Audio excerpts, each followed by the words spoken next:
Welcome to Coffee with Chaos. It's Wednesday night, which is why this is Coffee with Chaos. Here is my coffee. Hot coffee in Texas at night. Yeah, why not? I drink hot coffee any time of year. And back here is chaos. And in that room over there is chaos. And in that room back there is chaos. And I have a long box of comics down there that's definitely chaos. I just got it a couple hours ago. I don't know what's in it. I'll show you that next week. I'm not going to show you that this week. I got to thinking, because, I'm working on that Our Army at War, number 269, which I dropped a video this morning if you haven't seen it. You got to watch till the end because I have a really good blooper. And then after, and the blooper is after Delco. So, yeah. And Delco's no longer with us. Delco is gone. I don't know if what happened to him. And yeah, I kind of miss him, but I got lots of cats, so that's not a big deal. They're all outside cats. Delco was outside, inside. He went both ways. But after Delco, that's when the blooper happens. And as soon as it happened, I got online and I ordered something so that would never happen again.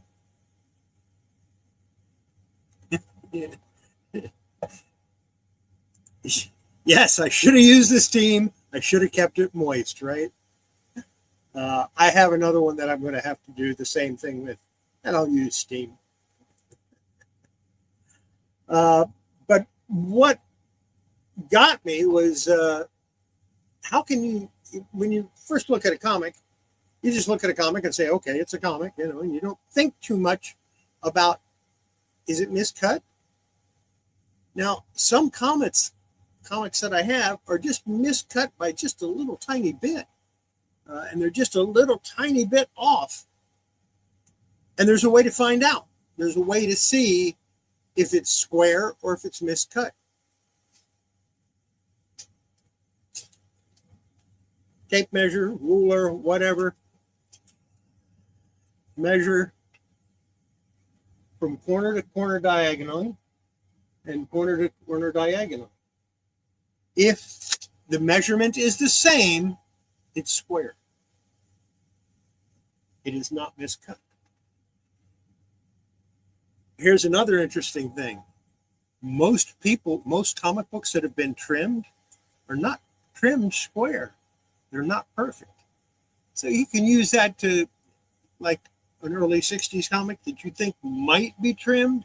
You can use that same method to see if maybe it is.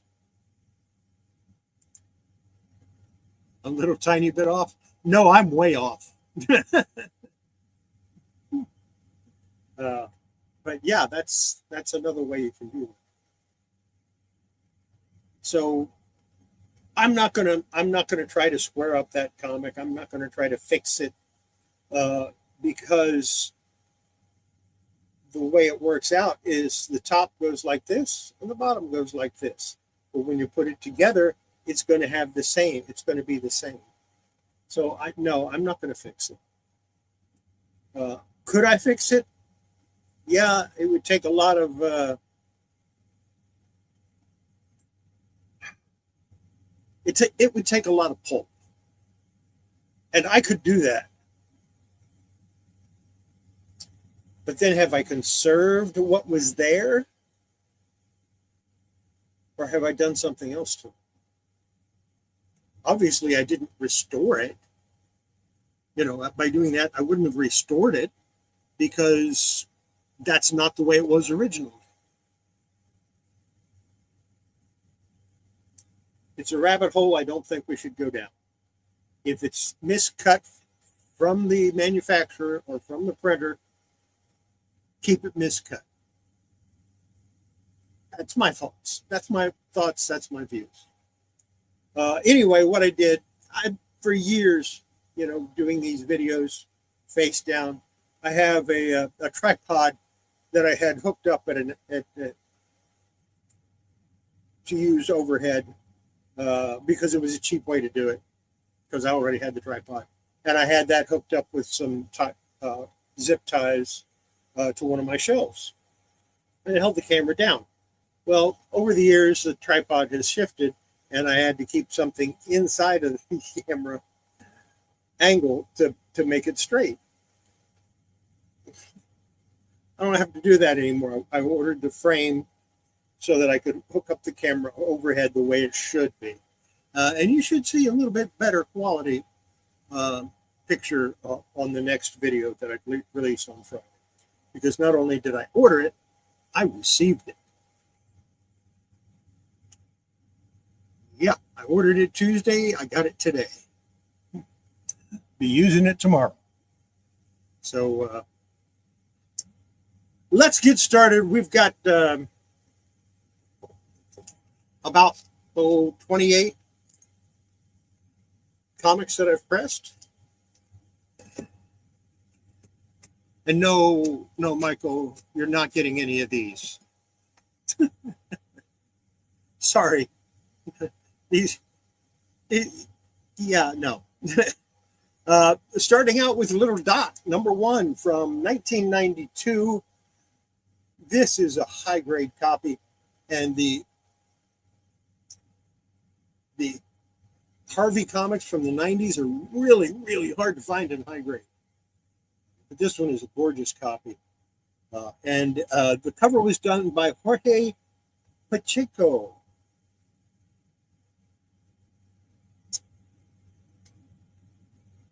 Next up,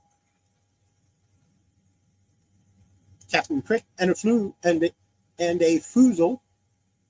#2, Marshall Rogers did the cover to this.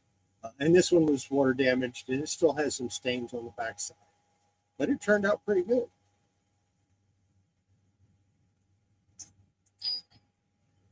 How you doing, Coach? I just sold something, but it can wait until after the show's over. I think I know what it is. Now we have Jack Kirby on Mr. Miracle, #17. This is from 1974.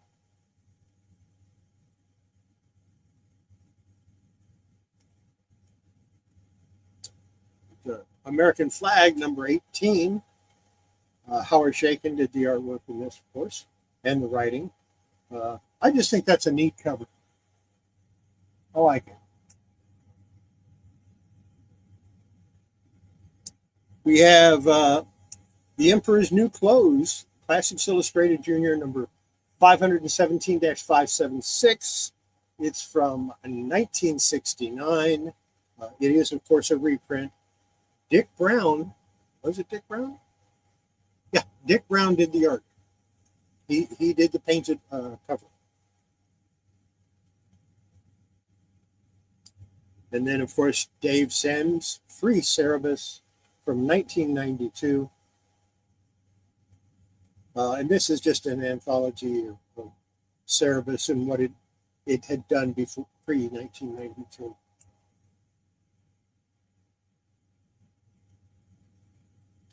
Will Mignot, Vanity #1 from PC Comics. I must have half a dozen of these. But the cover is so good, I don't care. One of my favorite Charlton artists. This is Cheyenne Kid, #84 from 1971, and that's Sanho Kim. Way underrated artist, in my opinion. I've always liked his artwork, and he did the cover of this.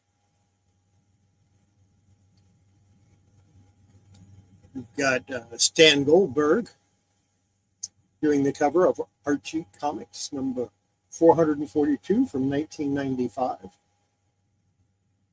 course, this is a newsstand, so in theory, it's a little harder to find. But I've been running across a lot of newsstand Archies from the 90s lately. Probably because not a lot of stores ordered them. I ordered them, because I had a regular clientele that bought Archie comics. Most of them were female. I had female customers in a comic book store. I know that's not supposed to happen, but it did. So what can I say?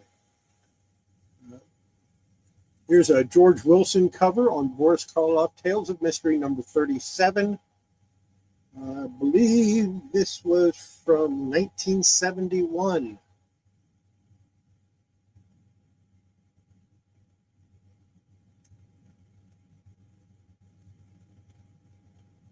Yeah, I read Mr. Miracle. I read all of that stuff in the 70s. New Gods, Forever People, Mr. Miracle, Commandy, OMAC. I read it all. And I like it all. This is Tarzan number 20 with the Lex Barker cover from, and of course the Lex Barker photo cover. And that's from 1951. Turned out pretty nice. Of course, I wasn't supposed to tape that because I've been showing the back covers of these. And there's the back cover. And I'm not sure who did that back cover. But it says Warrior number 13. It was probably Jesse Marsh.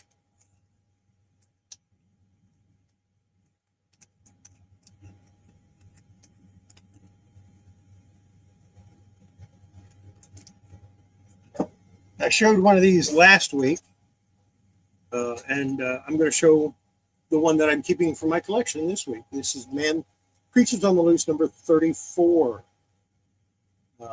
And I just pressed that this week from 1975. I'll have to set that off to the side because you will see it again. Oh, and George Perez did the cover. I got a couple of covers by him. Richie Rich Jackpots from 1973. This is number 6. I don't know who did the cover. I couldn't find any information on the cover artist at all.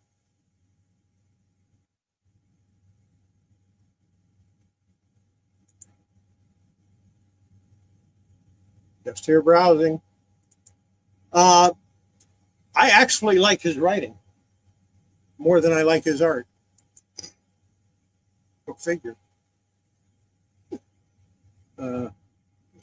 This cover is by Carl Waller. It's from 1987, and it is Hotspur number 1 from Eclipse. And since I've run out of Cerebus comics until I get around to digging through my boxes and pulling out the ones that weren't water damaged, I'll be showing Eclipse comics instead. This is Commandy number 42 from 1976. Jose Luis Garcia Lopez did the cover. And he's just a phenomenal artist. So underrated. Have another American flag. This is number 17 from 1985.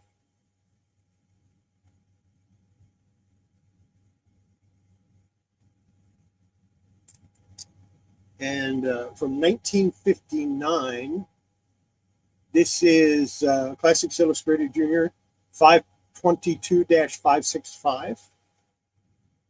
And it's another Dick Brown painted cover. If I ever get all of those, I'm going to go through them. Kenneth Bird, glad to see you. Glad you could stop in. This is a newer one, and I'm not a fan of pressing new comics, but I went ahead and did it anyway. This is Cerebus in Hell, number 1 from 2017. And when I press these, instead of the 160 degrees I normally use, they go down to about 130. and it turns out pretty. They turn out pretty good. But that's the only difference between the way I press a new comic and the way I press an old comic. Is I drop the temperature about 30 degrees. When I say, and in this case, when I say new, I mean anything published after about 2005. Actually, I do it with anything after 2000.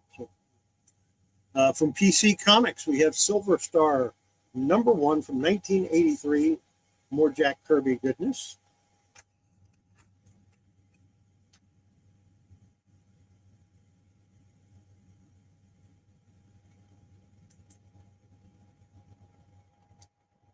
Here is The Phantom #46 from 1971, and Michael can tell you what condition this was in when I got it, because I do believe I got it from him.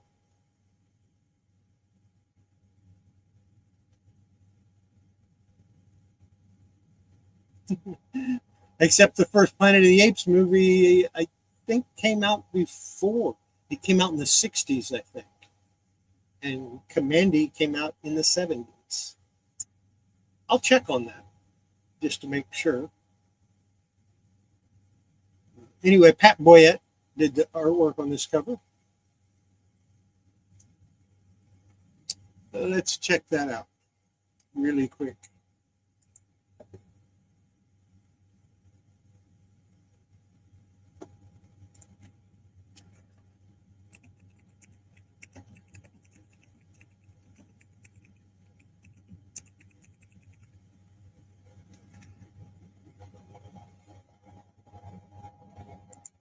Yes, it came out in 1968.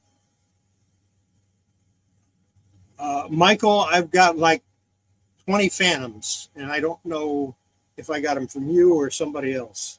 But I was thinking that I got that one from you. Yeah, The Planet of the Apes came out in 1968. That was the first one with Kirk Douglas. And the other ones, and Commandy came out in like 73, 74.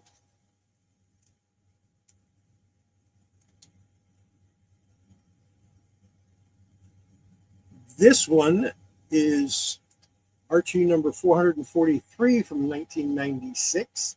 When I say the dates on these, I'm giving the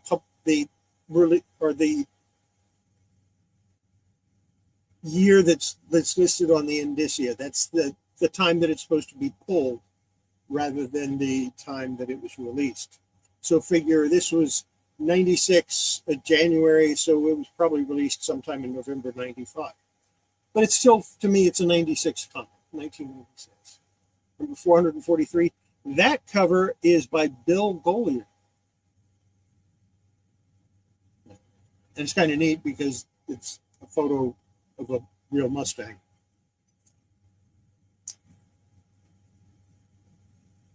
Next, we got Flash Gordon number 25 from 1979.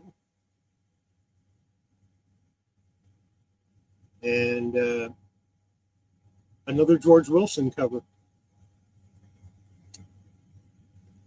George Wilson did some awesome painted covers. And this one you've seen a couple of times. But I went ahead and pressed it because, yeah, why not? It's from 1951. It's Tarzan number 25. And this, of course, is a key issue, first appearance of the Brothers of the Spear. And there's the back cover. Baboon.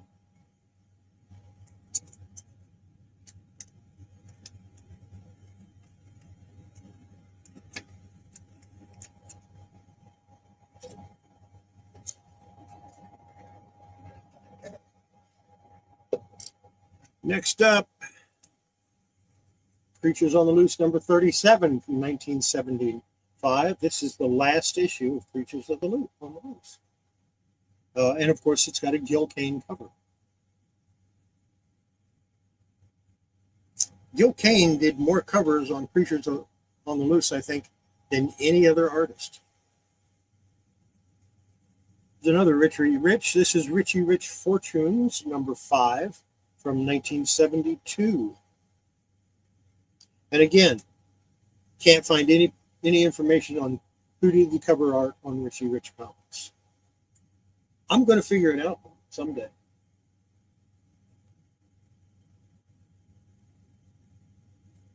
Here's the second George Perez art. And that's Amethyst, Princess of Gem World, number 8 from 1983. George Perez cover. I can't think of many other artists that could do a cover like that other than George Perez. Sales Boy Comics, there he is. He had a little kind of a shout out in my video today, this morning, along with Jerry the Jitterbug. They both had a little bit of a shout out. And that's what I decided to do. If I mention another YouTube creator in my video, I'll flash their name, their name and their link on my screen. You won't be able to click on it, but at least you'll be able to see it.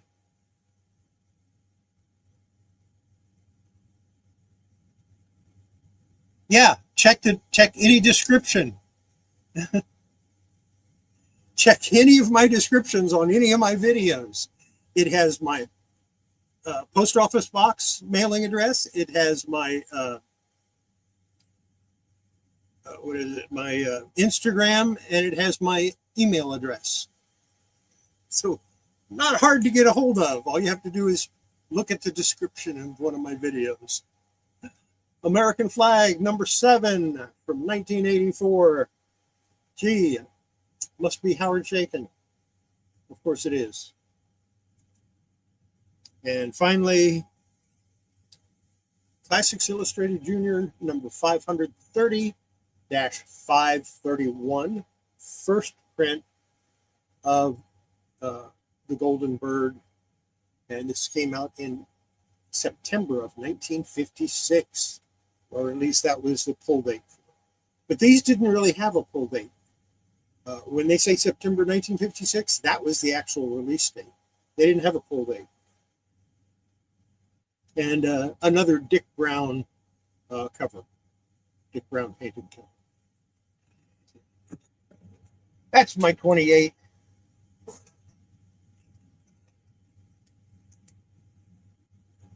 You go, what the hell is it? You don't expect.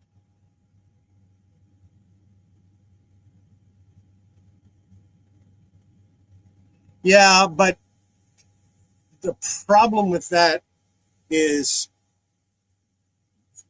I don't know which ones Warren Kramer did. So I don't want to give credit to Kramer and then find out somebody else did the cover. That just, to me, that doesn't seem like a very smart thing to do. So what did I get this past week? I'm not counting today. Not going to count today. Got a long box over there that's 2/3 full, and then it has some magazines. I'm not going to count that one. I'm not going to show that one today. I'll show you that one next week. Patrick Murphy, my man. Good to see you. Always glad to see you stopping by. Doing a flyby. Because sometimes your flybys come in for a landing. I got these this week. The first one I'm going to show you, I've got a copy, but it kind of messed up. And the first one is Showcase number 76, Batlash.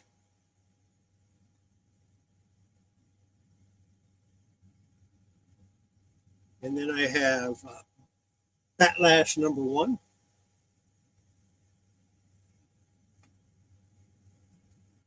Number 2. And these are all 60s DC fun stuff. Number 3.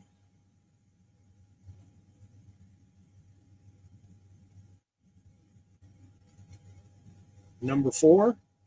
And I think I have 2 copies of this one also.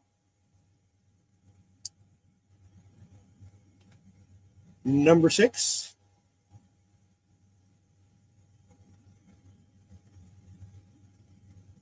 and number 7.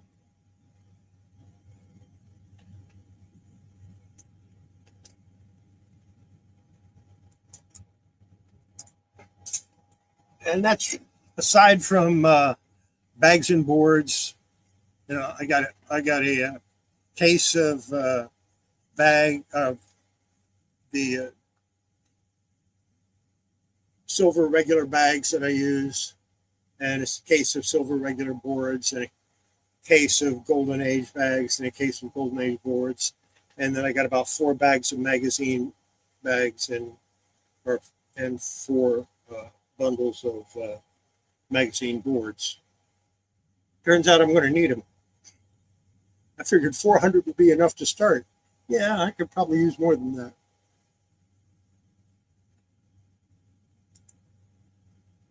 Yeah, definitely. Harvey is really hard to figure out who did what.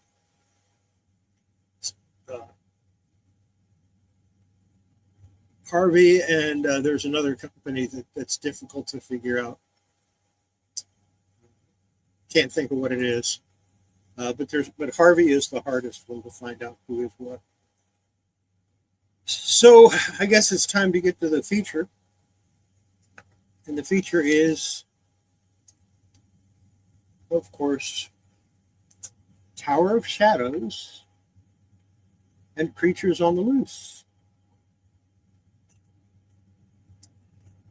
There's 37 of them. 1 through 9 was Tower of Shadows. Then it switched to number 10. It switched to Creatures on the Loose. And we'll take a look at those right now. Now, a lot of people, when I first started collecting these a few years back, and that's all it took me to get them all, was a few years, people told me, why do you want those? They're nothing but reprints. Shows you what they know. They aren't. I think every issue had a new story. Not going to swear to that, but we'll find out. Because when I find an issue that has no new stories, I'll put it off to the side. So first up, Tower of Shadows number 1 from 1969. John Romita cover. It had a 7-page Digger story by Jim Steranko. Then a story that was called From Beyond the Brink, which was 7 pages by Johnny Craig and John Romita. And another story that was 7 pages. It was A Time to Die, and that was by Stan Lee, John Buscema, and Don Hex did the inks on it. So there you go. The first issue was all new. There was no reprints in the first issue.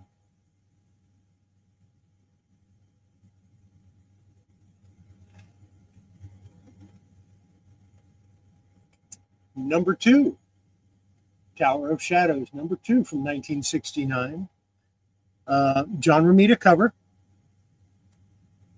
Had a 7-page story by Roy Thomas, Don Heck, and with Dan Adkins doing the inks. And it was titled Witch Hunt. Then it had another story titled Lookout Wyatt. Automation's going to get your job. And that was 7 pages by Gary Friedrich, John Buscema, and John Verpoten doing the inks. So number 2, all new stories.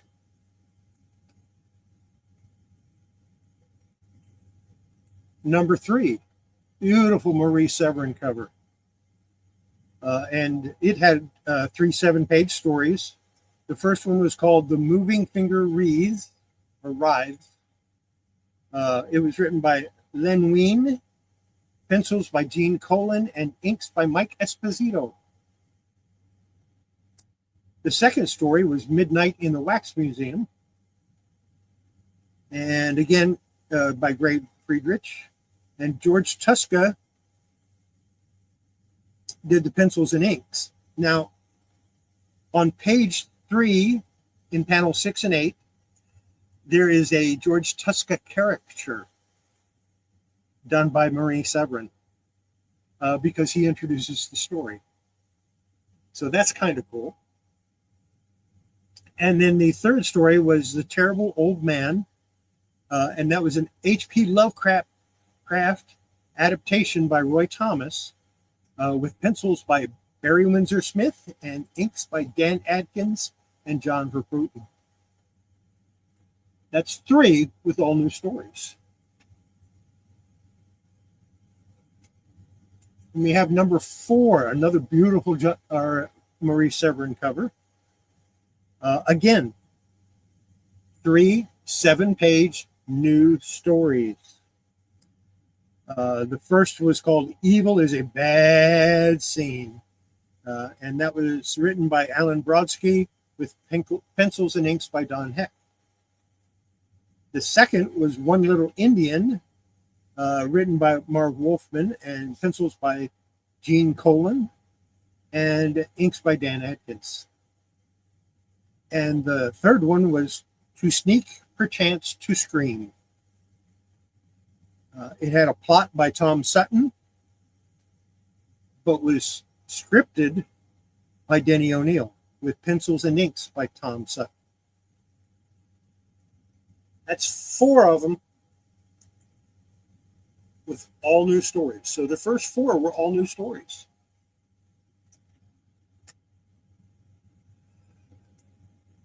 Just going through my Tower of Shadows and Creatures on the Loose collection, and letting people know that they're not what people think.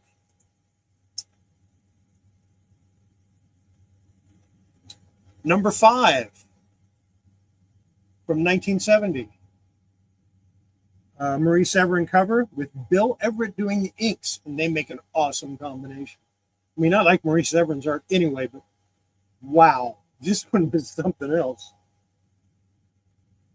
The first story was The Demon That Devoured Hollywood. It was 6 pages, written by Roy Thomas, with pencils by Barry Windsor Smith and inks by Dan Adkins. And the story is introduced by a character of Barry Smith, drawn by Marie Severin. The second story was A Flight into Fear, 7 pages, written, penciled, and inked by Wally Wood.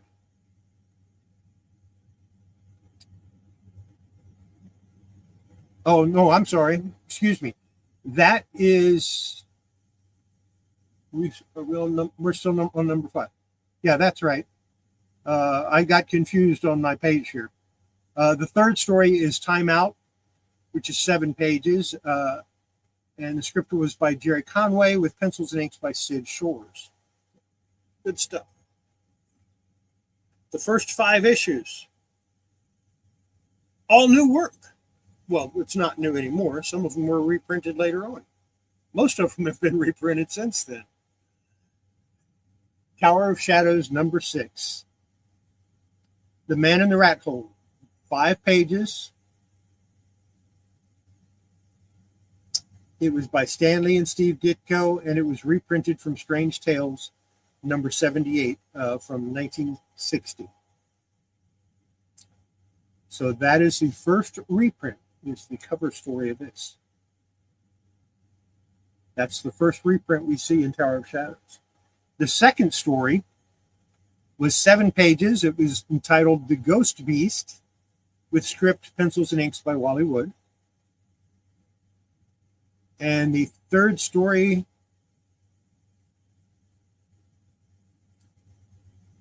actually, this one has 4 stories. Yeah. The third was Contact. It was 2 pages by Tom Sutton, script, pencil, and ink. And then the final story was 7 pages, The Scream from Beyond, written by Steve Skeets, penciled by Gene Colan, with inks by Dan Adkins. So there you go. Number 6 is the first one that has 1 reprint. The other stories were new.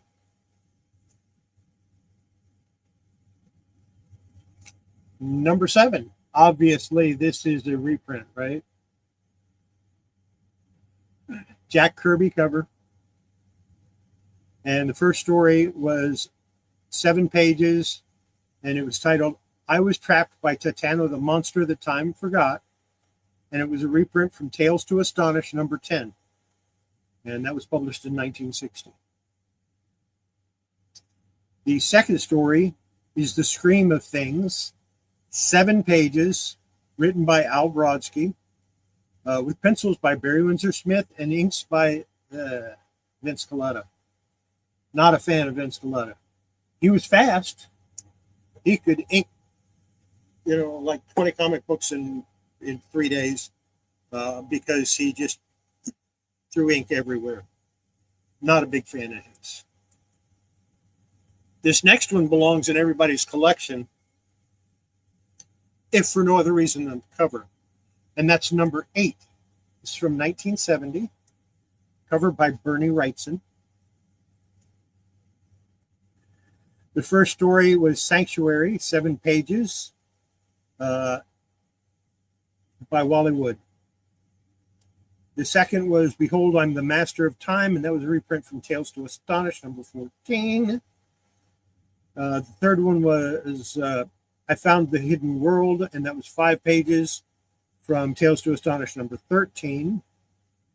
And the last story was My Touch Means Doom, which was 5 pages and reprinted from Tales to Astonish, number 16. And they were from 1960 and 1961. But gorgeous cover, gorgeous Wrightson cover. But this next one is the one everybody knows. Tower of Shadows, number 9. Another Wrightson cover. First story was Pickman's Model, which was 7 pages. And it was a Roy Thomas adaptation from an H.P. Lovecraft story with pencils and inks by Tom Palmer. Good stuff, worth picking up. Even if you don't want it, the Creatures of the Loose, the Tower of Shadows are worth picking up. Now we'll go to, speaking of Creatures on the Loose, we go to number 10, which, of course, is Creatures on the Loose. And the first one is number 10, 1971. The cover is by Herb Trimpe and Marie Severin. And the first story was 7 pages by Roy Thomas's adaptation from a Robert E. Howard short story with pencils and inks by Bernie Wrightson. Love this book so much. It's so good. And then it has a second story, which was 13 pages, and it's called Troll the Unhuman. And it is a reprint from Tales to Astonish number 21 and 22 from 1961. Worth getting for the Wrightson art alone.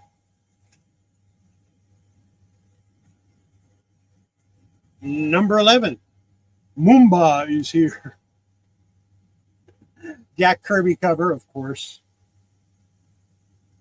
And the first story was 13 pages, The Unbelievable Minutes of Moomba, reprinted from Tales to Astonish, number 23. The second story, the backup story, was 7 pages. It was titled The Underground Gambit and was written by Len Wein, and Herb Trimpe did the pencils and inks.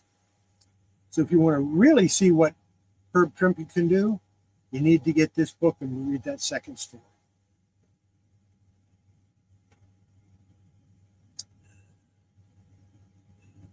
So far, we've had new stories in every single one. Here's a copy of number 12. I Was Captured by Gorilla. And of course, that's a reprint. Jack Kirby cover, but it's a reprint from Journey into Mystery number 69 from 1961. The second story was Master and Slave. It was 7 pages, written by Al Hewitson, with pencils and inks by Sid Shores and that is a Frankenstein story.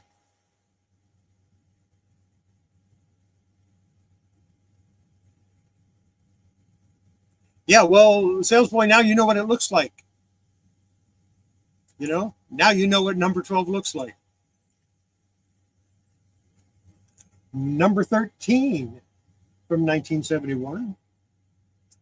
Jack Kirby cover. I Was Captured by the Creature of Krogar is the first 7-page story, and it was reprinted from Tales to Astonish number 25 in 1961.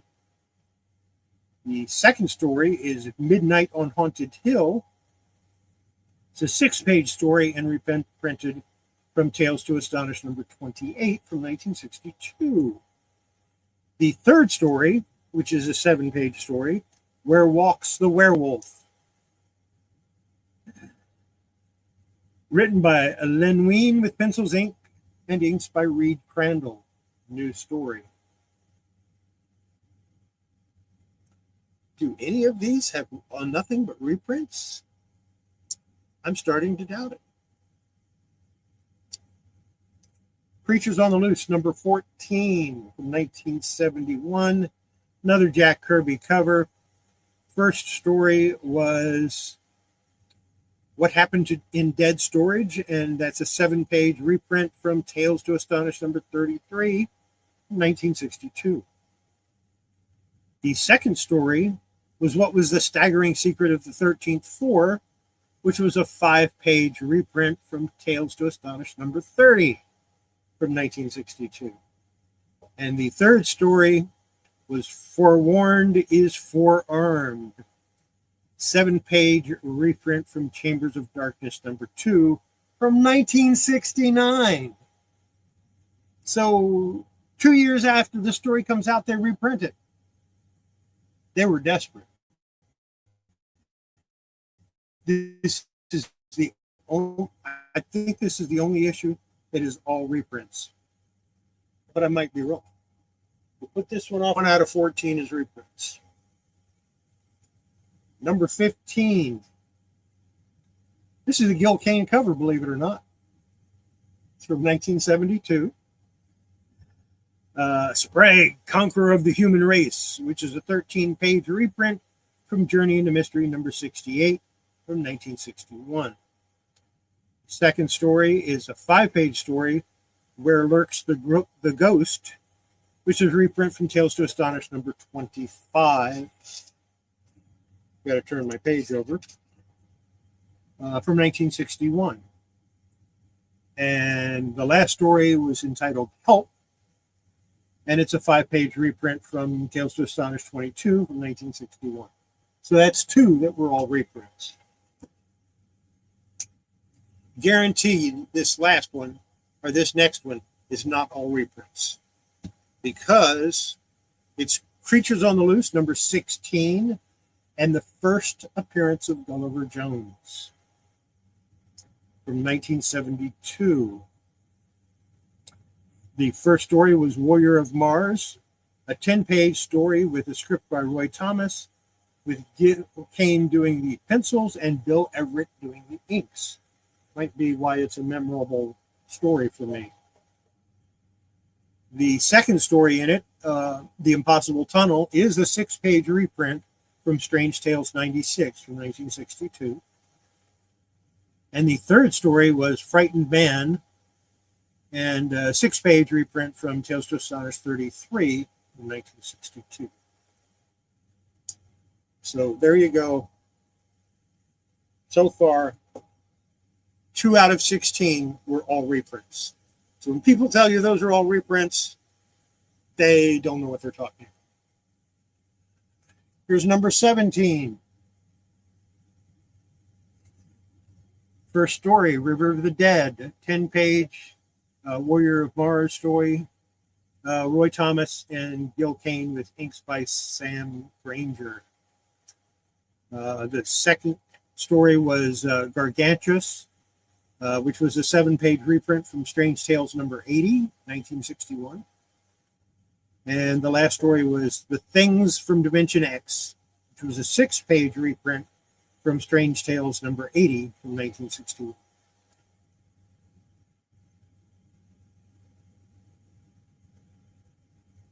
So yes, they did have reprints, but they also had real or regular stories. Here's number 18 from 1972, and its first story is Wasteland on a Weirdling World, and of course that's Warrior of Mars. 10-page. The script was by George Alec Effinger and Gary Conway, and the pencils were by Ross Andrew, and the inks were Sam Granger. Then we have Under the Knife, which is a 5-page reprint from Adventures into Terror, number 11 from 1952.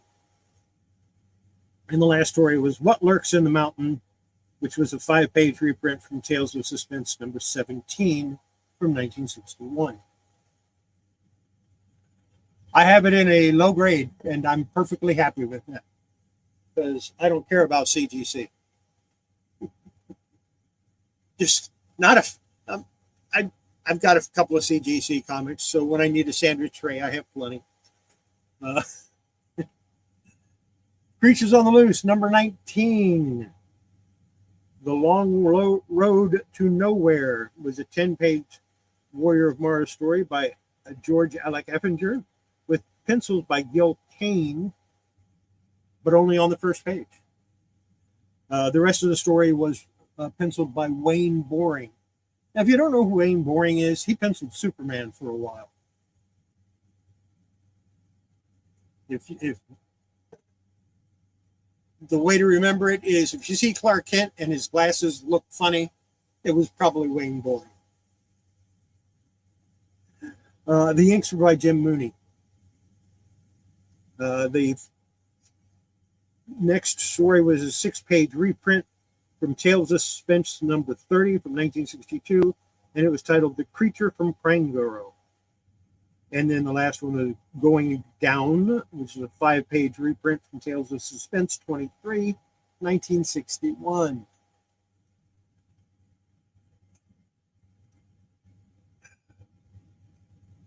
Number 19 from 1972, The Long Road to Nowhere. 10-page Warrior of Mars story by George Alec Effinger. Pencils by, nope.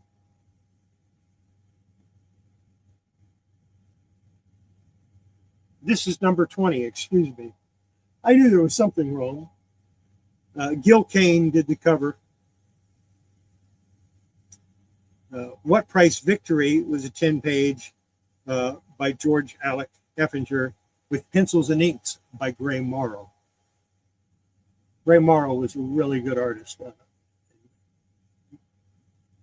About this time, 1972, it was 1972 or 1973, I met him at a convention and talked to him we must have talked for about an hour and a half. But he was a fairly new artist, and Neil Adams and Denny O'Neil were on another table together, and they were everybody was going over and talking to them. So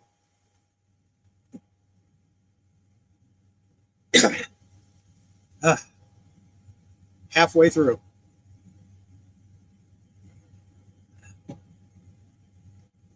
Here's a number 21.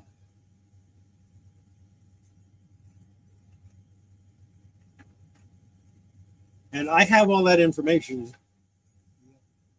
I spent some time doing the research on these.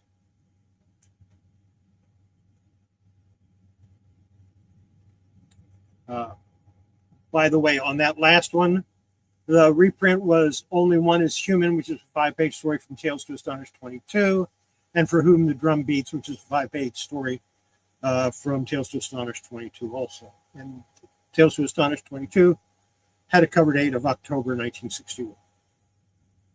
Anyway, Creatures on Loose 22 or 21. Everybody needs this in their collection. Art,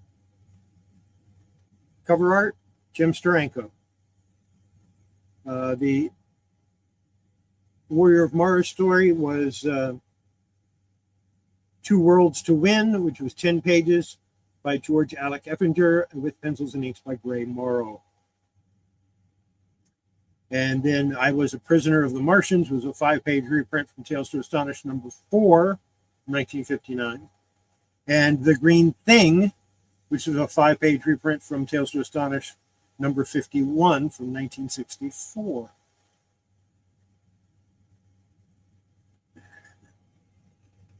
No, these aren't for sale. These are my collection. These are mine.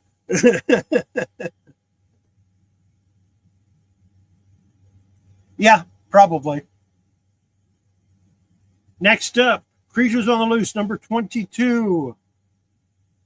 Jim Steranko cover.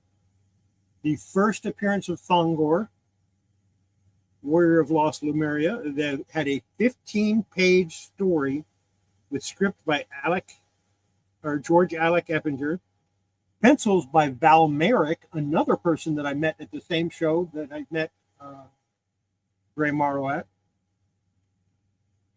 and inks by Vince Colletta. Then it has a 5-page story reprint from Tales of Suspense number 39 from 1963 that was titled Gundar.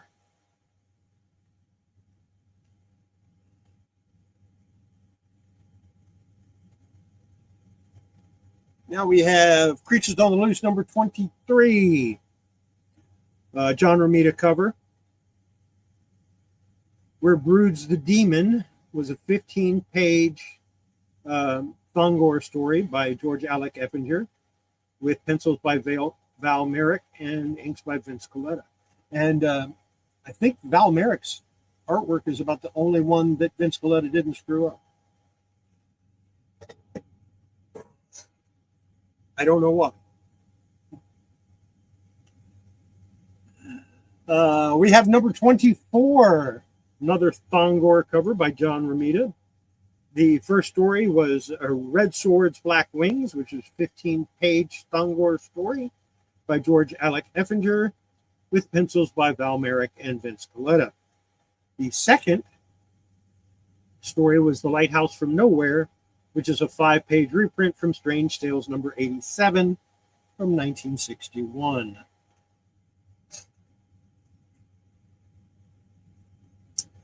All of them are cool. I love these covers. Here we have Creatures on the Loose number 25. Gil Kane cover. The Wizard of Lemuria is the Thongor story. It's a 15 pages by George Alec Eppinger with pencils by Val Merrick and Vince Colletta. Then it has a 4-page reprint from Journey into Unknown Worlds number 53 that was titled When the Eggs Hatch. And of course, that came out in 1957.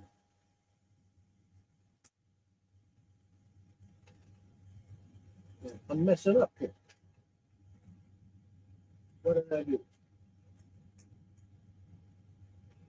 There we go. Here's number 26. John Romita cover.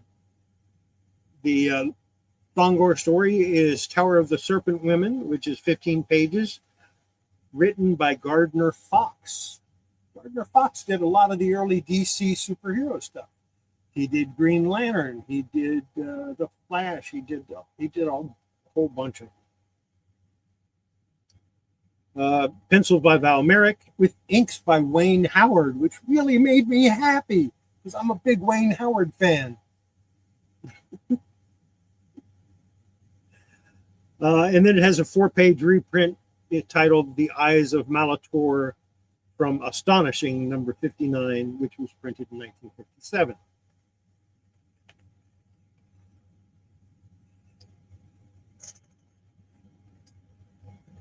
Next up,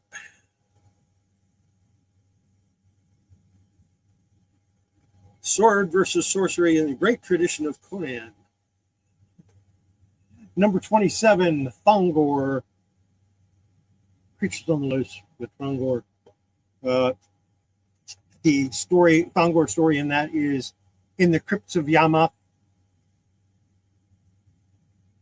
The cover, by the way, was by Vicente Alcazar. I probably butchered that name, but it was a 16-page story by Gardner Fox with pencils by Val Merrick and inks by Vicente Alcazar. And it had a three-page reprint from Amazing Adult Fantasy number 9 in 1962, titled I Come from the Black Boy.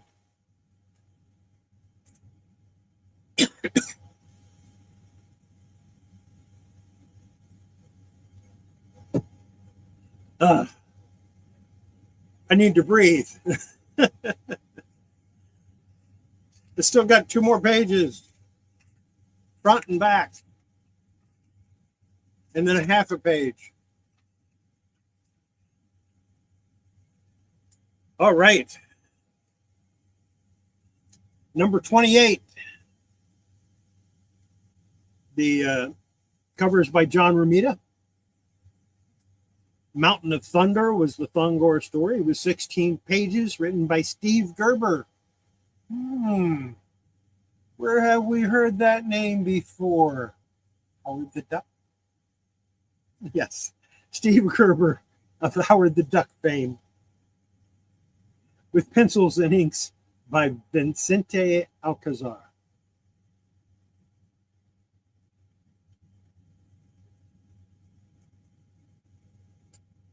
And we have number 29. The Thongor story is Lord of Chaos. Gil Kane did the cover on this. It's an 18-page story written by Steve Gerber with pencils and ink by Vicente Alcazar. By the way, number 28 has a three-page reprint from Amazing Adult Fantasy number 10. This one, it only has one story. There's no new reprints in this one.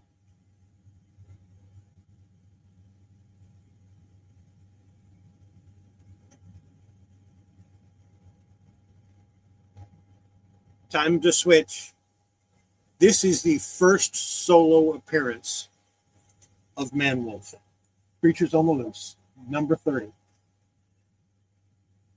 And it's not a cheap book, but it's not super expensive either. But why is it? It shouldn't be. I mean, Man Wolf was first appeared in one of the Spider-Man comics. So why is it expensive? Why is it like 2 to 3 times what the others are? Because people think it's the first appearance of Man Wolf, and it is not. It's his first solo story. Anyway, this one was cheap. It's missing the Marvel value stamp, and I do need to get another copy that has the value stamp in it. And when I do, I'm going to toss this in a box somewhere. So, the first story was 16 pages by Doug Minch, with pencils by George Tuska and inks by Vince Colletta, and it was titled Full Moon, Dark Fear, as you can see on the cover. It also had a 3-page reprint, a 2-page reprint from Uncanny Tales in number 11, which was originally printed in 1953, called Joe's Weak Spot.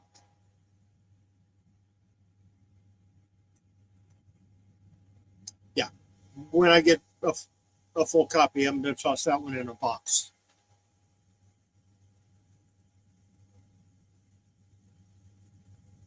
Here's number 31. And I think I've got a couple of copies of that running around. This is from 1974. Gil Kane cover.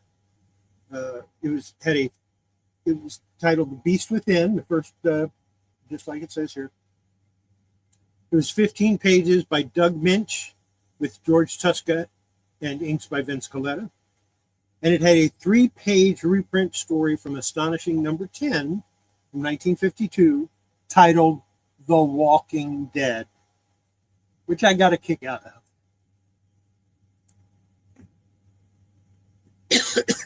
Makes me wonder if somebody else didn't kind of swipe that title.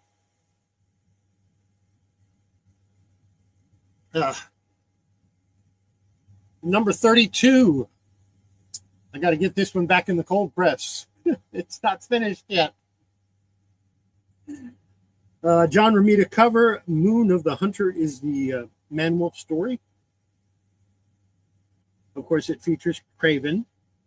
And it's 15 pages by Doug Minch, George Tuska, and Vince Gillette. And then it has a 3-page reprint from Strange Tales of the Unusual.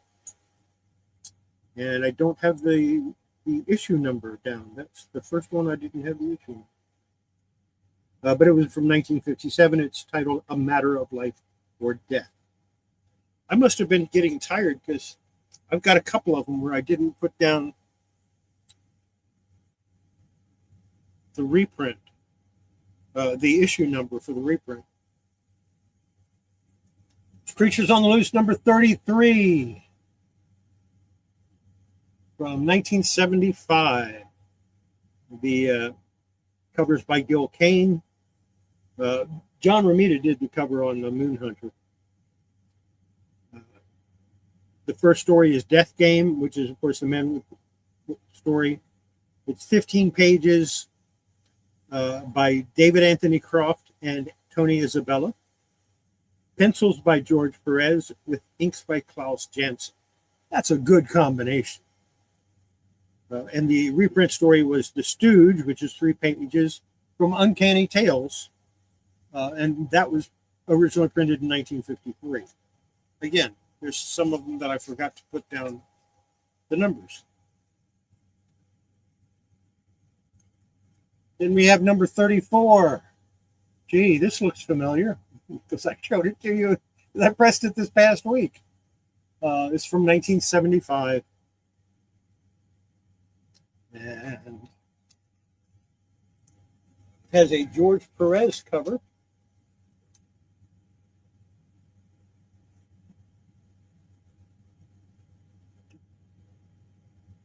And the title is the story is Night Flight. It's a 19-page script by David Anthony Croft with pencils by George Perez and inks by Frank McLaughlin. Good stuff. One story, no reprints. So that's what, the first 5. There was 1, 6, 7 so far that don't have reprints. There's number 35. Gil Kane did the cover of that. The story, of course, is Wolf Quest, as you can see here. It was an 18-page story by David Anthony Croft with pencils by George Perez and inks by Frank McLaughlin. No reprints.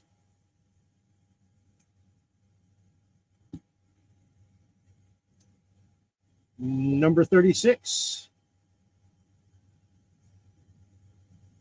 That makes 6, 7, 8, 5, 6, 7. Yeah. This is the 8th comic with no reprints. And this is a Gil Kane cover. The story title was Weird Stone. It was 18 pages by David Anthony Croft with pencils by George Perez and inks by Frank McLaughlin. Now, Terry Austin inked some of the backgrounds on this, but he never got credit for it,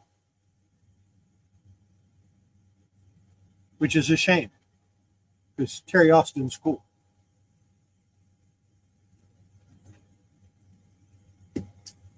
And finally, Creatures on the Loose, number 37.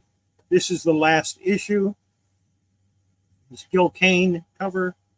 The story was Moonbound. It was 18 pages by David Anthony Cross with George Perez pencils and inks by Fred Kidda. And that is my Creatures on the Loose Tower of Shadows collection. So there you go. That 23. You'll find one. And if I run across one, I'll let you know.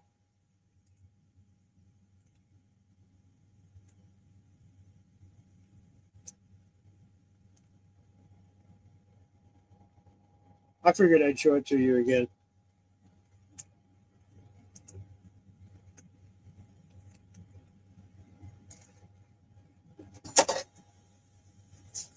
These are the only two that were all reprint. So when people try to tell you that Creatures on the Loose isn't worth collecting because it's all reprints, you know better. There were only 2 issues that were all reprints.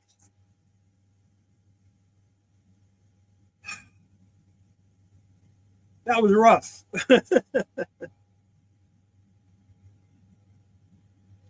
We did a lot of research on those to be able to tell you what stories were in there. I'm not going to do that with all of them. I'm not going to do that again. I might mention, okay, this has a story and art by this person and this person, but I'm not going to go through it like I did now. Yeah, it did. Yeah, Man Wolf went to Marvel Premiere number 45. You're right. But I don't have all of the Marvel premieres yet. I'm working on them. I'll get them one day. I'm working on them. I know I have, I think I have the first 10 at least. Oh, I did get some. I said I wasn't going to show them, but I'm kind of excited about this because I've been wanting these for a long time. So let me grab them. If I can find them. I showed the first one a while back, and I believe it was the first magazine magazine-size comic that I ever pressed. Well, now I have 2 more I need to press because I showed you the first issue already. Nexus number 2 and Nexus number 3. So I have the first 10 or the first 3 Nexus now, which I've been after these since the early 90s. And I just got these today. These need to be pressed, though. I'm going to have to put this one in a humidity chamber. I'll put both of them in humidity chamber before I press them. But that was, I'm a happy camper now. It only took me, let's see, 1992. 1992 is when I first found out about Nexus.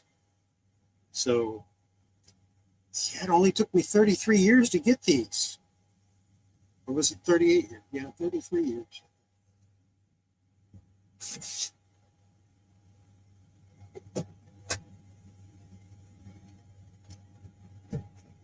Not bad. Only 33 years to get 3 comic books.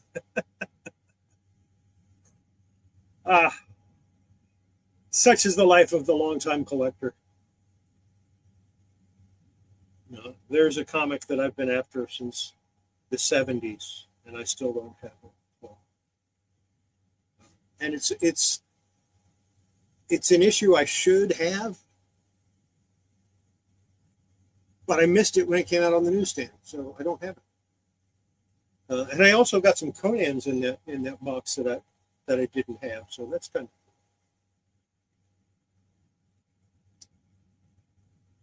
of.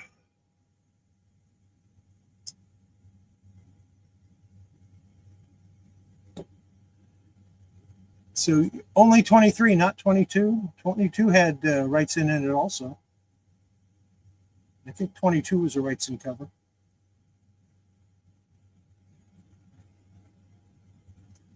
Yeah, when I finish the collection, I'm going to show it to you if I think you're interested. And I knew that I had people that were interested in this, in the Creatures on the Loose, because I've kind of been teasing them as I've been pressing them. And with the exception of 32, which I have to get back into my cold presses, they're all pressed. They're all done. That's I think that might be the first series that all of the comics are pressed. So I guess I have to work on another one now, like, Werewolf by Night. Yeah, maybe I'll press those next. But I've already shown you those, so I have to figure out what to show you next. I could show you Korak, Son of Tarzan, but I don't want to.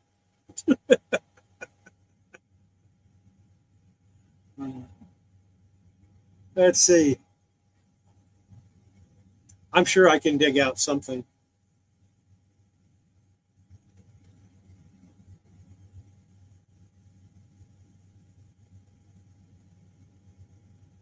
You can.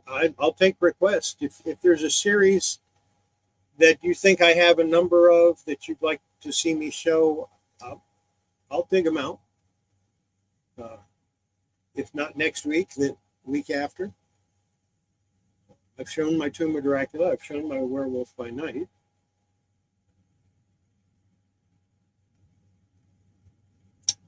I only have one issue of Frankenstein, so I can't show you that. I'm missing Marvel Spotlight number 2. It's going to be an expensive one.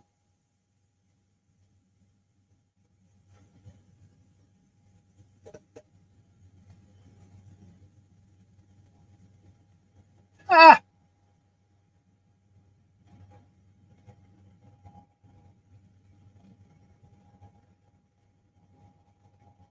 You might be able to find one for $10 from somebody, but not from me. Oh, number 30. Is that the buy it now price, or is that the auction price, starting auction price?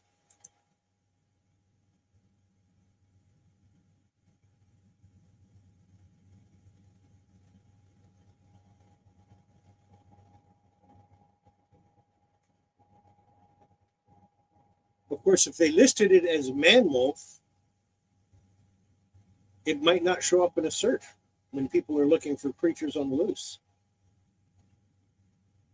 I'll look for that stuff later. I'm not going to look for it right now.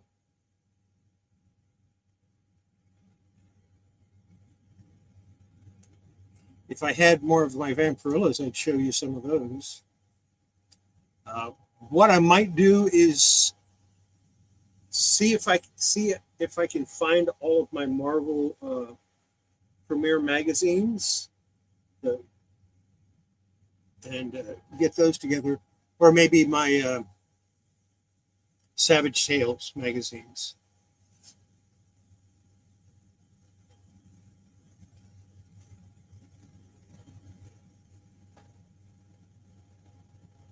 Yeah, no, they're more expensive than that. If you want a nice copy of it, it's going to cost more.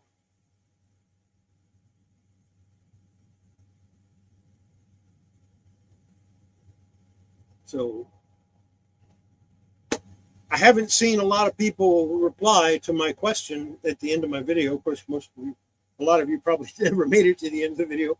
I'm sorry that it ran 40 minutes. I didn't mean to have it go that far. Yeah, I'll see if I can find my Savage Tales and show those. I know I have number 1, which is what everybody wants to see. But I should have a bunch of them. I should have most of them. And if it's like 100 and some issues, I'll only show some of them. And then I'll break it down into a couple of 1919. Yeah, that's what I don't understand. Why is 30 so expensive? It's not his first appearance.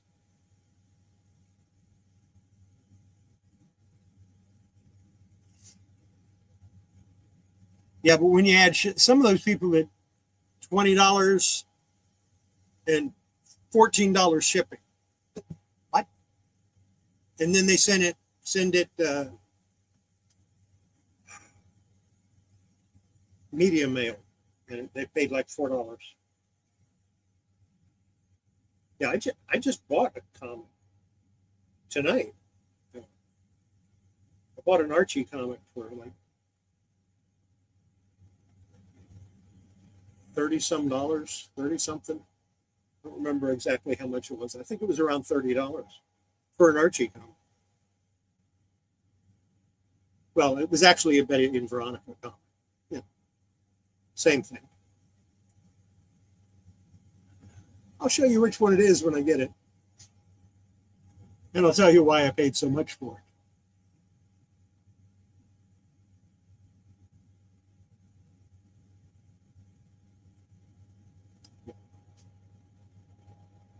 So yeah, we'll see what we can do about digging out those Strange Tales magazines, putting them on order.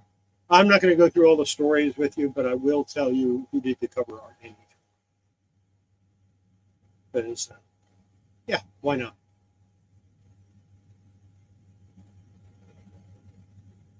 I don't know how many I have. I know I have a lot of them, but I don't know. And I've got like 30 magazine boxes, so they might not be easy to find. But I've got a week to do it. What else am I going to do? So anyway, the question I asked at the end of my video, that I got sidetracked, was should I continue to show the second wrap of each signature for that comic that I'm working on, or just the first one, and then if the second one has a problem that I have to fix, then show the second one, or maybe just show the second one at super high speed, fast.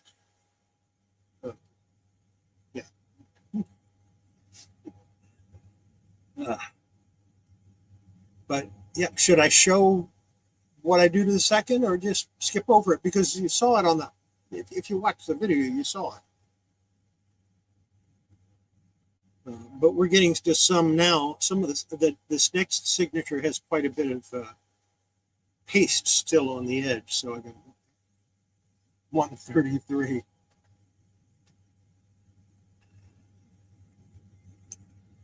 Come on, sales boy. You don't want this 33. You want all of them. You want 1 through 37. Admit it. Just the problems? Okay.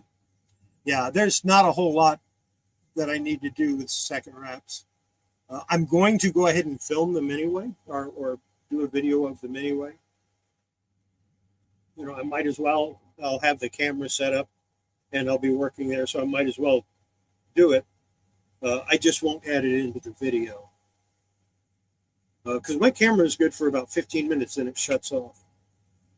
And I don't have a program on that computer that I use that will allow me to just use my SLR as just a camera. A pass-through camera. I don't have a good program for that.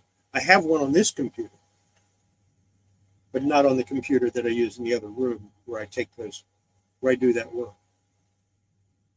And I've got like 3 or 4 computers that I do work on. One's just research, watching news, noise, play games, stuff like that. Then there's this one that I do my videos, or when I do my live streams and some other stuff. And then I have another one.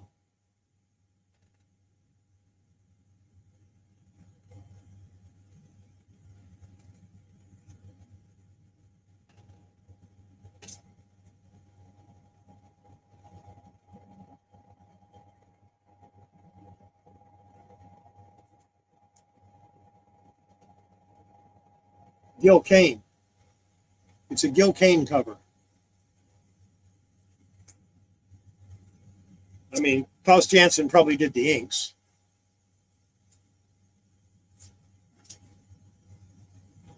But it's definitely a Gil Kane cover.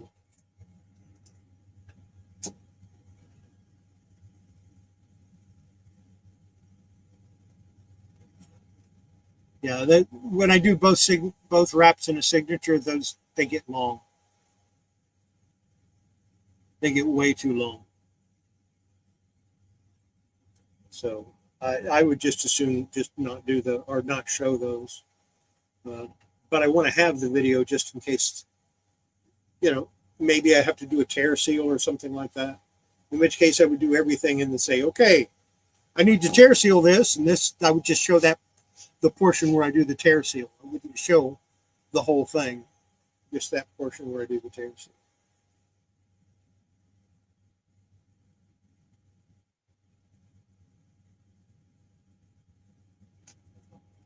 Like I said, I love all the covers. This is just, it's an amazing series. It really is. Yeah, the yellow moon and the red background. That's one of my favorite drawings of Craven.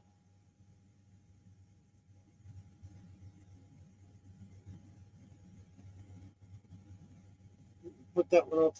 It has a little stain here. I could have taken it apart and gotten it out, but I didn't want to, because that's the only real problem with it. Sometimes you just have to leave it alone.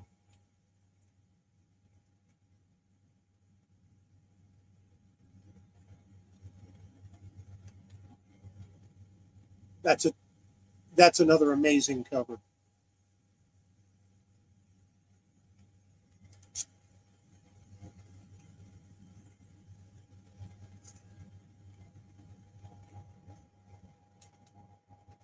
Of course, it was by Steranko, so.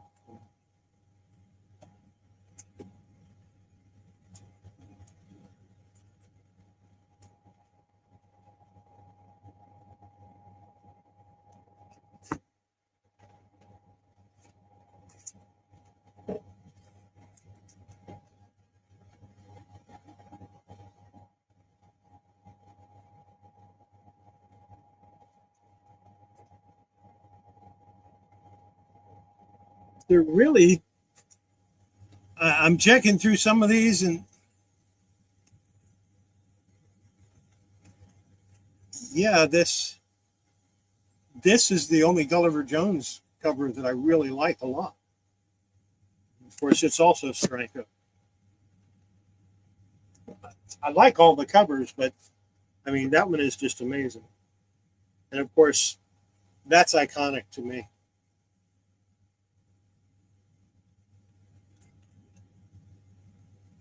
All of the Tower of Shadows covers are just great. This one is probably my favorite of all the Tower of Shadows. That might be my favorite one.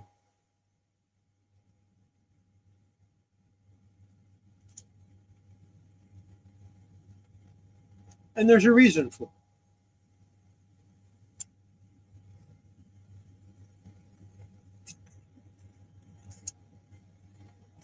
This was the first Tower of Shadows comic I ever bought.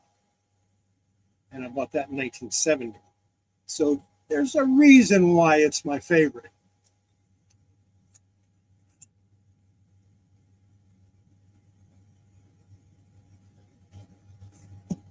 But these are the two that everybody thinks about. These two Bernie Wrightson covers are just awesome.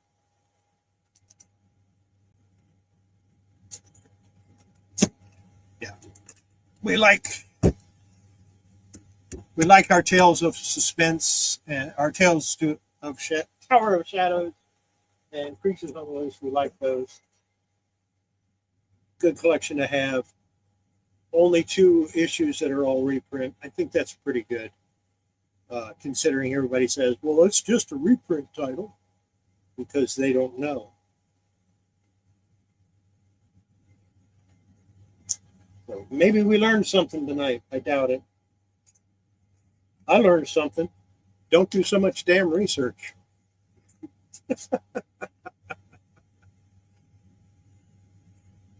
You know I keep all this stuff, don't you?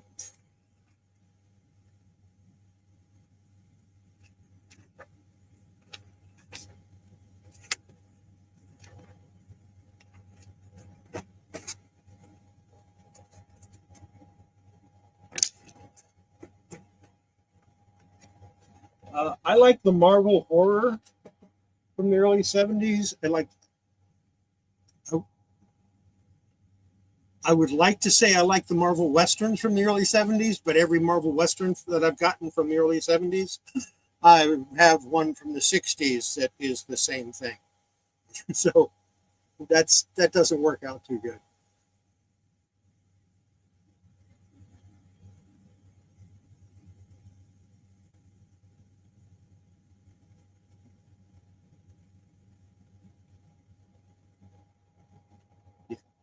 Marvel from the early 70s. It's all comics from the early 70s. To me, some of the best stories written in comics were from 1970 to 1975.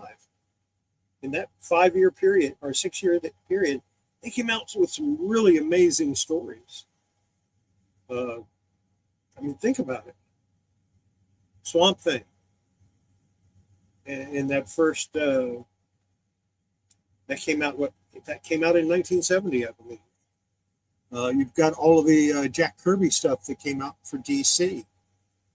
Marvel was doing some amazing stuff with their Creatures on the Loose, Monsters on the Prowl. Well, Monsters on the Prowl was a reprint title, but the Tower of Shadows, the Daredevil stories were good in that time period. They came out with the Punisher. They came out with Morbius in Spider-Man. They did, what else did Marvel do? Oh, Frankenstein. They did a Mummy too, but it didn't last very long. And Werewolf by Night, Tomb of Dracula. Really good stuff.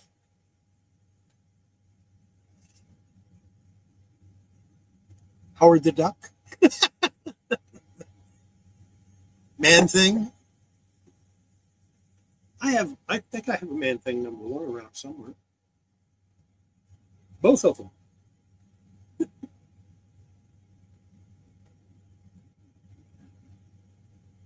Yes, I am in my, you're right, I am in my early 70s. It's hard to believe I've been reading comics for 50 years.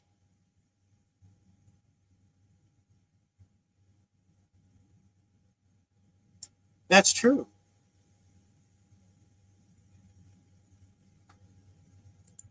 This is very true.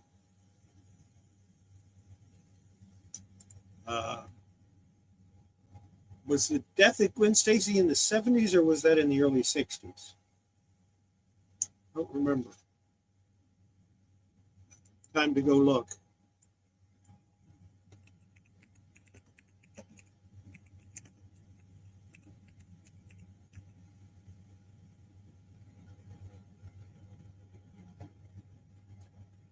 In 1973.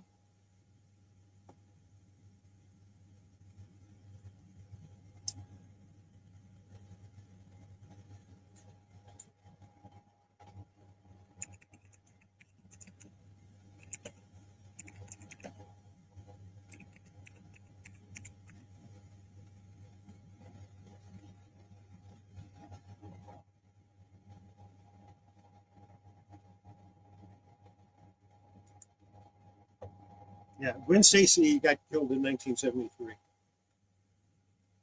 And Mary Jane Watson first appeared in 65.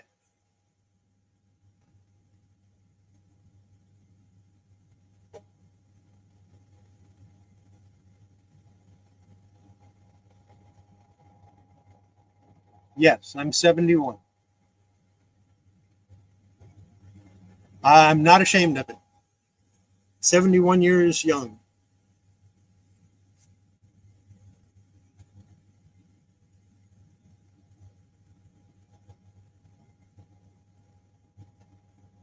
They had Monsters on the Prowl, Creatures on the Loose, Where Monsters Dwell. They had Chamber of Chills, Chamber of Darkness, and there was a couple others too that I don't remember the titles of.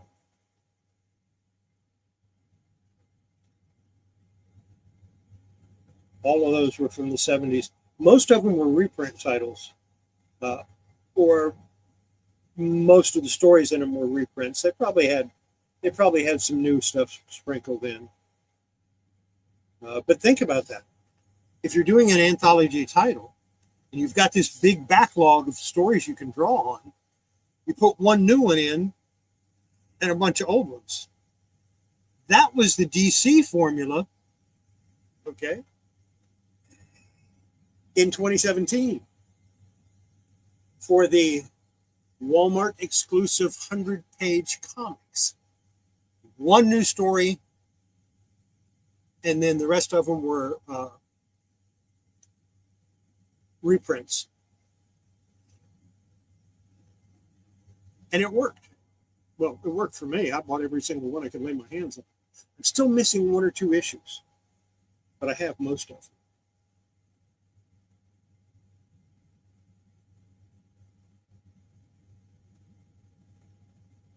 And the Detective Comics one is not one that I'm missing. I do have. I have the Detective Comics one. I also have the Batman ones.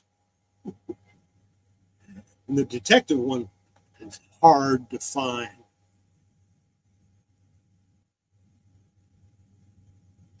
Because it didn't go out to a whole lot of stores.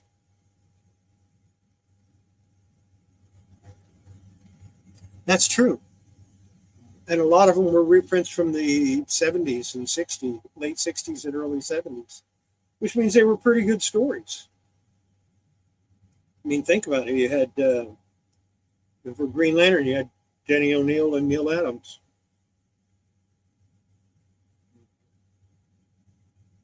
The Supergirls from the 70s were pretty good. Superman was pretty much there. I mean, it was kind of classic Superman, but they did some experimenting too. And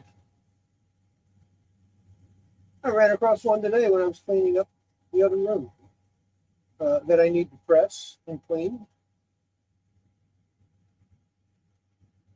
You might be familiar with this one. Actually, I might disassemble this and really give it a good clean. Classic Neil Adams. I've got a couple of these. This was in rough shape and needs some help. So it's Superman 233. I might work on that in the coming future. It's got some stains and problems that need to be solved. And I think I could do a good job on it. So might do that instead of pressing it. I might just go ahead and clean it up and make it party. I ordered some of that gelatin that Professor Peter showed on his channel. I ordered some of that to do some sizing and some protection on some covers that I think need a little more than just methyl cellulose. So yeah, we use methyl cellulose on, of course, on the inside of the cover of some of them where I want to have a little extra for putting the pulp in. Then on the outside, I'll probably go ahead and use the gelatin to protect the inks.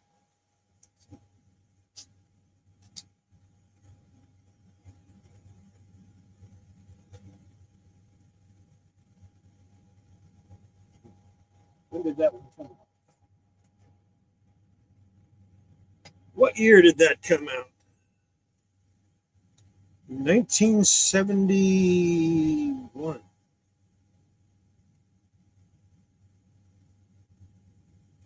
1971. Cover by Neil Adams. Story by Denny O'Neil. Art by Kurt Swan and Murphy Anderson. Who were probably my favorite combination on Superman.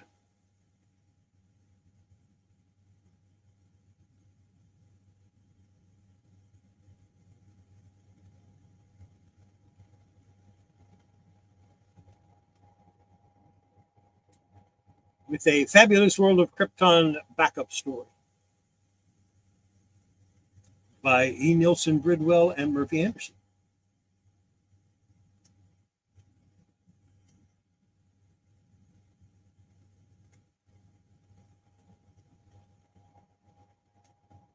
So, yeah.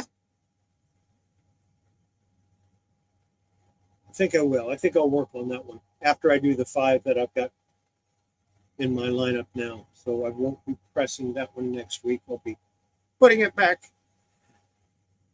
put it over there to be worked on. I think that's going to be it for tonight. Thanks everybody for showing up. Appreciate you. Don't forget, give it a like or thumb it up or thumb it down. I'm not picky, whichever one you want to do. And if you know somebody that might appreciate the content that I do, send them over to my channel. I need more views. I need more people to be watching me, and it'd be kind of nice to hit that 1,000 mark, in which case I'm going to give something away. I'm just not telling you what yet, but when I hit 1,000, I will definitely give something away. It'll be something good. I mean, I'm not going to go crazy and do a Jerry the Jitterbug style giveaway where, you know, I'm giving away 50, 60 comics. It'll be one comic, but it'll be a good one. Ha! You say that as a joke, but I've had Action Comics in my hand in the past and considered buying it several times and always talked myself out of it. Now I can't afford it. That's the way it goes. Hey, how was I supposed to know when I saw it for $300 in 1972 that it would be $1 million comic 50 years later? And yeah, I know people say it's worth more than that, but in the condition that of the one that I saw, it was a solid mid-grade. I would say it might be $1 million comic today. Wouldn't be higher than that. The first time I ever saw a copy of Action Comics #1 was in, I think I was about 7 years old. And a guy showed me his comic books. And they were like stacked from floor to ceiling. Incredible. I never saw so many comic books in my life. Of course, now I have 10 times that number. And he said, and this one I just got. I said, wow, can I read it? And he went, no, I paid $10 for this. Didn't realize until 30 or 40 years later that what he showed me was Action Comics #1.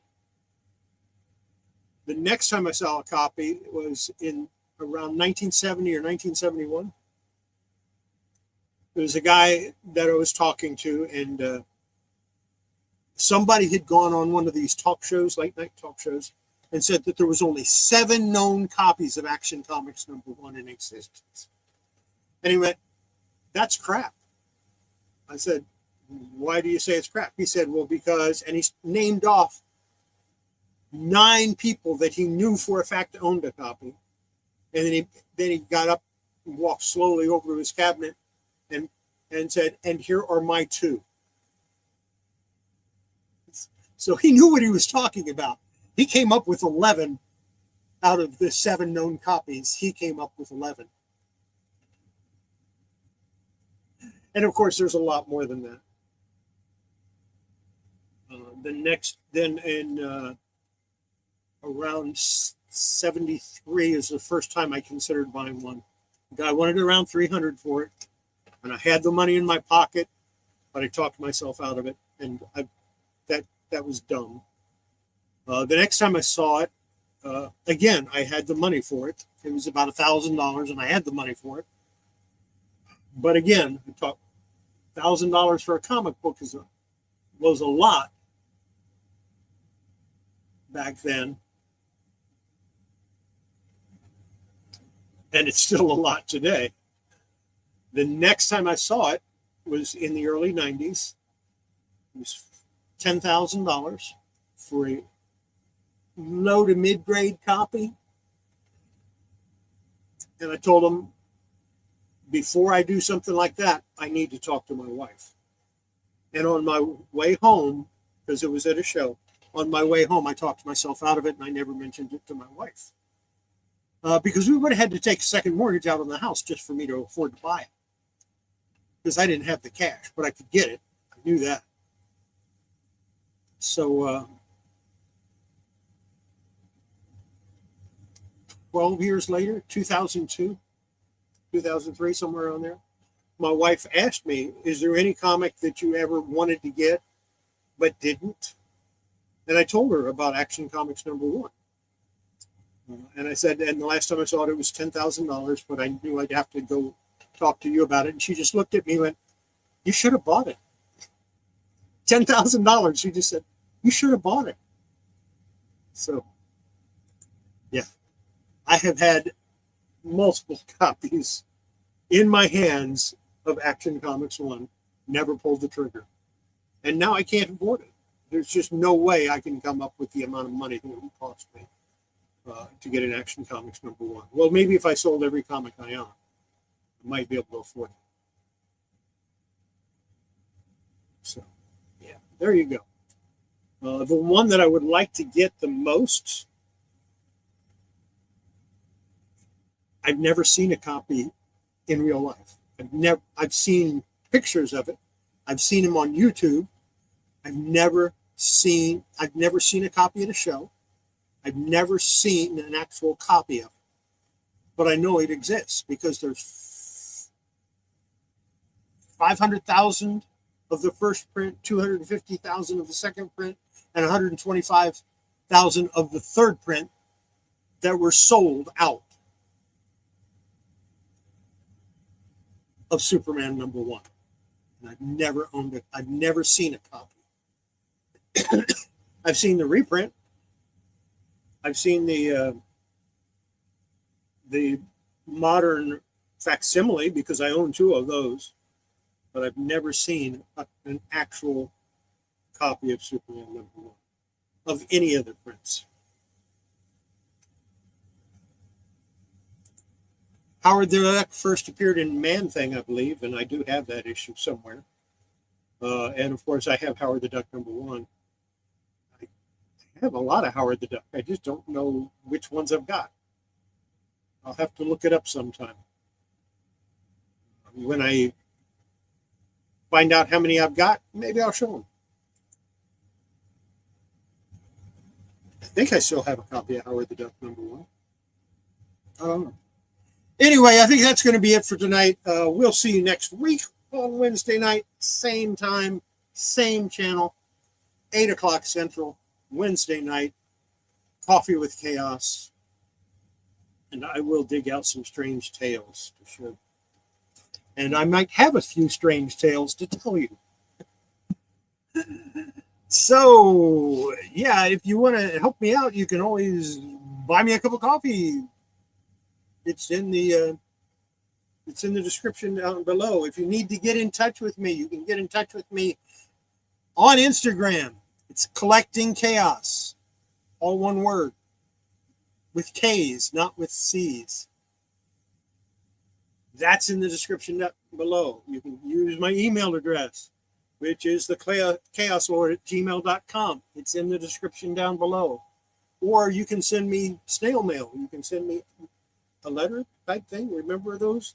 Paper, they come in an envelope or something, and you put a stamp on it, and it goes and magically appears at somebody's door 3 or 4 days later. You can do it that way. My P.O. box number is in the description down below. So you can do all of that stuff. And have yourself a great week. We'll see you next week. Don't forget, I'll drop a video on Friday morning. Bye.